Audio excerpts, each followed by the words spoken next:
रात्री भिजवलेली मटकी सकाळी उठून छान अशी धुतली, जेणेकरून संध्याकाळपर्यंत तिला मोड येईल आणि भाजीला होईल. नंतर लगेचच थोडीशी कॅडबरी खाल्ली आणि आज आवरायचं होतं देवघर. बाकीचे भांडे तर काल मी घासून घेतले होते.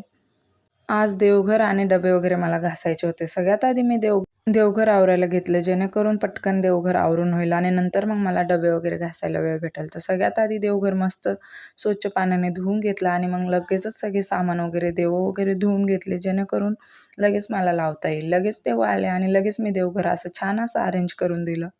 आणि त्याच्यानंतर मग लगेचच डबे वगैरे घासून घेतले. डबे घासलेली क्लिप काय मी घेतली नाही, तर लगेचच डबे वाळले होते. सगळं सामान जसंचं तसं भरून दिलं आणि नंतर मग स्वयंपाक करायला घेतला. तर स्वयंपाकात आज मटकीची भाजी आणि चपाती बनवली होती. नंतर त्यांना थोडी भूक लागली म्हणून त्यांना शेवया बनवून दिल्या. शेवया बनवून दिल्या, लगेचच त्यांचं जेवण वगैरे झालं आणि सगळं मी आवरलं माझं. शॉर्टमध्ये शेवयाची रेसिपी पण शेअर केली. ब्लॉग कसा वाटला कमेंटमध्ये नक्की सांगा.